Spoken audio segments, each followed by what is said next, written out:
السلام عليكم، ازيكم يا حبايبي؟ عاملين ايه؟ يا رب تكونوا بألف خير وسعادة وراحة بال. اللهم امين يا رب العالمين.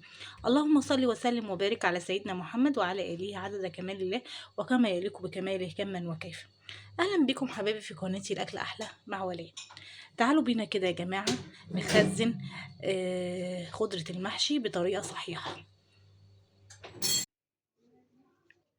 هنا بقى دي الخضرة بتاعتنا زي ما انتم شايفين اهو. مسكتها طبعا، نضفتها الاول. اي ورقة صفرة بشيلها، اي ورقة مش عاجباني بشيلها. ورقة دبلانة كده بنضفها كويس واشيلها طبعا، واروح ايه غسلها تحت الحنفية. وزي ما قلت لكم يا جماعة بنقعها اقل حاجة نص ساعة كده عشان تنزل تراب، رملة، اي حاجة في قلبها. تمام كده. الخضرة بتاعتي غسلتها ونشفتها كمان زي ما انتم شايفين، فرداها على فوطة كده تمام بالشكل ده. الاول بعد ما غسلتها يا ربي حطيتها في المصفى، صفت المية بتاعتها تمام. وبعد ما صفت المية رحت حطاها، فرشة لها الفوطة ورحت حطاها على الفوطة وسبتها لحد ما نشفت خالص زي ما انتم شايفين.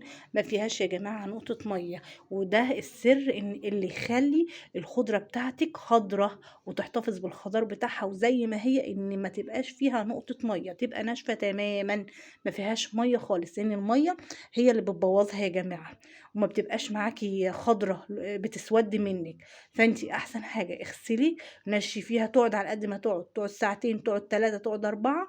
نشي فيها كويس جدا زي ما انت شايفه كده. بصوا والله فردها عارفين بقى. يعني عايزه اقول لكم انا غسلها من بالليل يا جماعه وسبتها تصفي، وبعد ما صفت رحت حطها على الفوطه زي ما انتم شايفين كده.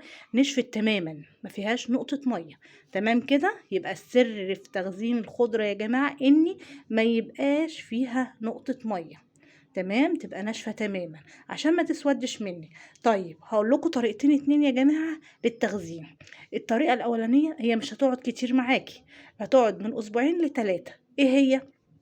ان انا هاخد حبة خضرة كده اللي انا عايزة اخزنهم في التلاجة. هجيب في الاول فوطة المطبخ مثلا يا جماعة، أنا عايزة إيه أخزن حبة الخضرة دي تمام كده تمام وزي الفل. وأحطها في التلاجة. طيب أعمل إيه عشان تقعد مدة طويلة؟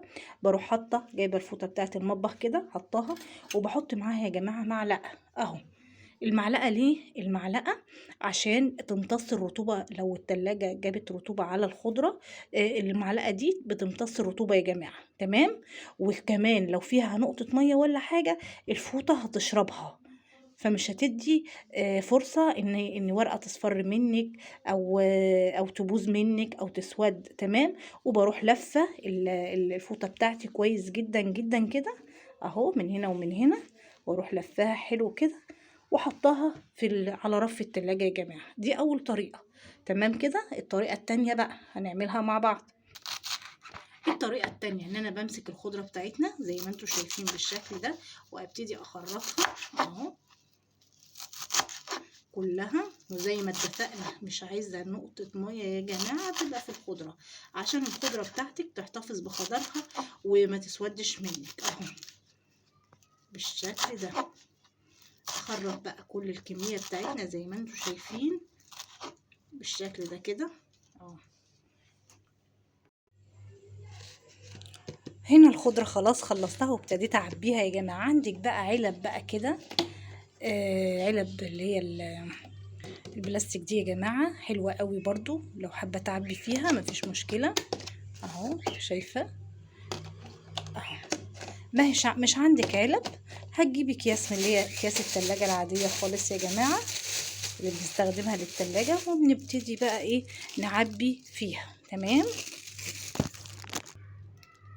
كده خلاص عبيناهم زي ما انتم شايفين. عايزه اقول لكم الكميه عملت لي يعني كميه الخضره يا جماعه عملت لي كميه حلوه قوي قوي زي ما انتم شايفين. طبعا الحاجه في البيت نعمه والله يا جماعه. بتحتاجي، ممكن تكوني محتاجه حبه خضره كده تعملي بيهم السلطه، ما تبقيش هتنزلي مخصوص عشان الخضره، فدي بتبقى حاجه موجوده في البيت. تعملي عجه، تعملي اي شيء بقى، المحاشي بقى زي ما انت عايزه، حاجة موجودة في البيت أساسية في البيت اهي يا جماعة. الخضرة. وكمان ما تنسوش في الصيف بتبقى غالية قوي قوي قوي صراحة يعني، فهتبقى موجودة معانا طول السنة زي ما انتم شايفين وكمية كبيرة.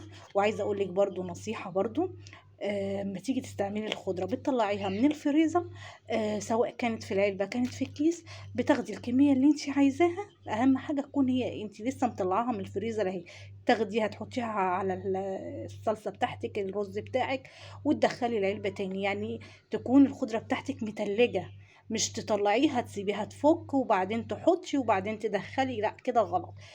تطلّعيها من الفريزر، أول ما تطلّعيها تحطّي على الحاجة اللي أنتِ عايزة تعمليها على طول و وتشيليها على طول في الفريزر، بتفضل البتاع ديّة الخضرة محتفظة باللون بتاعها، لونها أخضر طبيعي جدًا كأنها فريش يا جماعة وزي الفل وعن تجربة.